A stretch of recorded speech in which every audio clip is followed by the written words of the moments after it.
Back to my mental health and crime channel. This is the case of the Idaho quadruple victims. May they rest in peace. Jason Labar was Bryan Christopher Koberger, his previous attorney in Albright, Pennsylvania.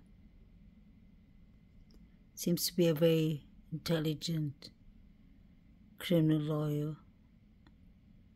He's represented many cases, and he's done an interview in the beginning that I find to be very interesting. I'll put it in two parts, part 1 and part 2.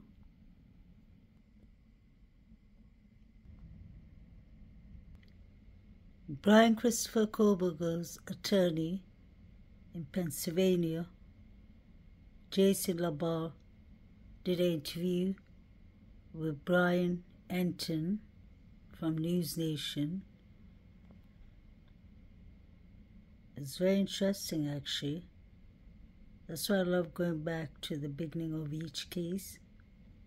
The truth lies always in the beginning.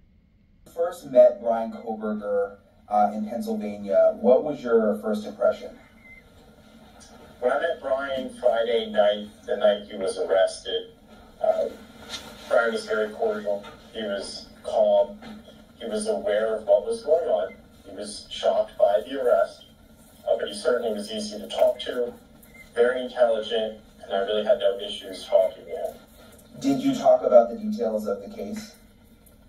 When I walked into the room and I shook Bryan's hand, before Bryan could even, I think, say hello, I basically cut him off and said, Bryan, I'm merely your attorney for your extradition.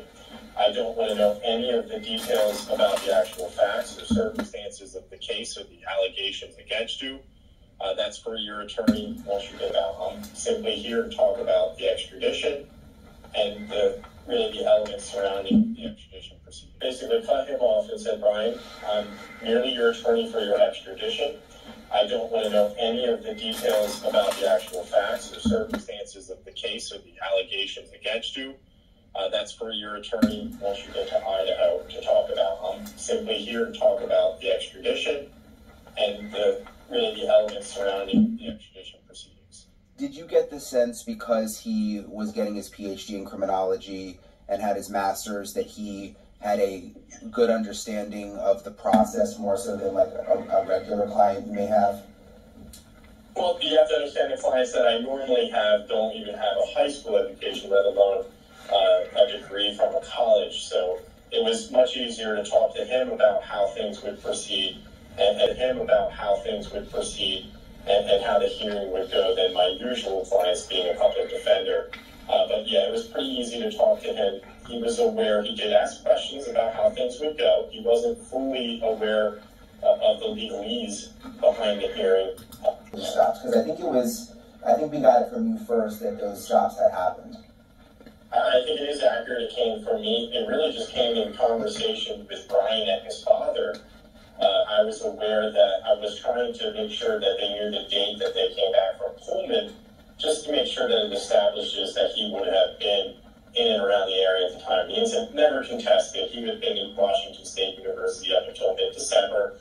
But when I talked to his father, he had talked about being stopped on the way home twice by Indiana State Troopers, twice back-to-back. So it's something his father had told the FBI or Idaho State Police or Pennsylvania State Police, whoever interviewed Michael here in Pennsylvania. He had already told that to authorities, so I felt comfortable saying it as part of one of the interviews that I had done, that he had been stopped. Because I felt a little suspicious about it, that he may have been followed from Washington State, although I think that has been debunked to some degree. Yeah, you know how. Now again, it could come back that Bryan has a pair of hands that could possibly match that. The vehicle's interesting because, I mean, there is no direct evidence that it's Bryan's vehicle. They used the cell phone pings, tower pings, means to link the vehicle to its whereabouts the night close to the home. They use that to track it, allegedly. But there's really no evidence that it's still Bryan's vehicle. You have the license plate on the back, not on the front. I understand that, but I'm sure it's still not the only white Hyundai Elantra 2011 to 2016 that would match that description in the area. And you have no one that places Bryan behind the wheel of the vehicle. So again, another whole in regards to that, because you can't verify that he's the one driving the vehicle. But they know that the probable cause, though, right? I mean, could they know that? Yeah, that's what I was. I wonder,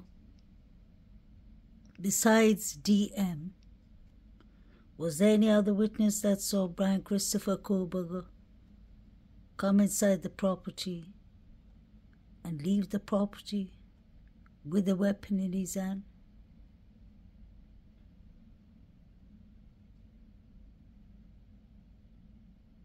There's so many holes in this case. They have to prove that it was BK who came inside the house. Touch DNA doesn't cut it. And if they had more serious evidence, it all wouldn't be on gag order. They would have given us hint by now. They haven't got all the evidence they need. Where's the 3 unidentified male DNAs?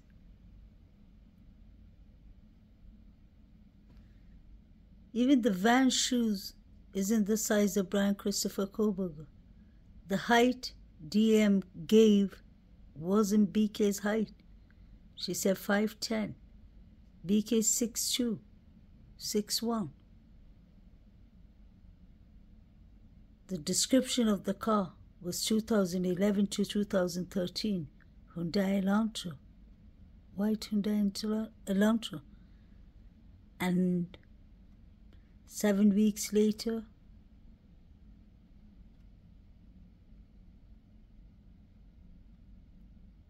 they said it was a 2015 Hyundai Elantra, and it was Bryan Christopher Kohlberger, although he did not match the description at all. JD has a car, 2011 to 2013 model. Kopaka, may rest in peace, was driving a silver Hyundai Elantra. They all look almost the same color at night. We saw the one passing by Taylor Avenue.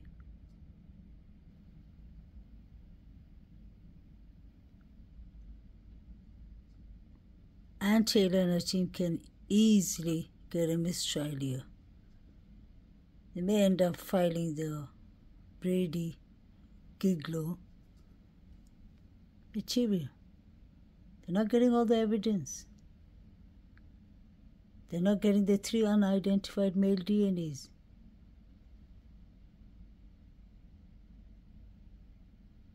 The correct justice has to be served. I don't even think BK may get a fair trial in Boise, Idaho, Ada County. I believe there are many other people involved. That's my opinion. This is just polls that I got from the affidavit was that the prosecution could clearly clear up, right? And you anticipated as defense counsel that they're going to have additional evidence to clear this up. BK's former attorney, Jason LeBron from Pennsylvania, said that the defense attorney is going to have more evidence to clear this up. This was a party house, party revenue, party gathering. And that's a fact. We've seen the police coming there 3 times asking for Maddie, and Maddie wasn't there. Once they came knocking and talking to Kaylee and Hunter Johnson, although there wasn't any loud music or any noises. The police were there always for noise complaints, but they're trying to say that they did not hear people fighting for their lives. 4 people. They were not far away. They were in Taylor Avenue. We heard a girl yelling, "Stop it, stop." It's going to be difficult to cell phone tower pins don't clear up because Bryan's phone was off from approximately, I think it's 2:30 to 4:30 or 4:45, I don't know the exact times. And cell phone tower pins is, we like to call it as defense counsel junk science, not exact science.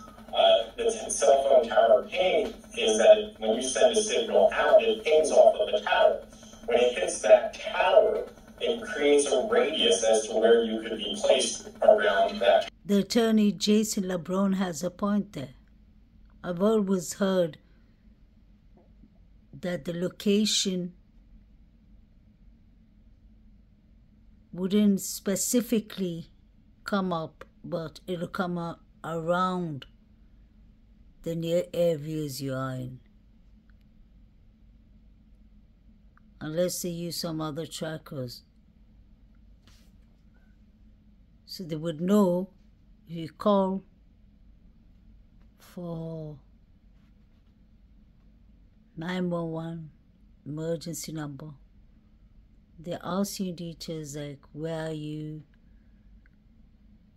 your house address, the proper street number. It's because they don't know exactly, they can't track exactly where you are, but around what areas you are, unless you specifically tell them. So BK's car was roaming around those areas, but maybe he wasn't at 1122 Kings Road. Maybe he went to someone to collect something.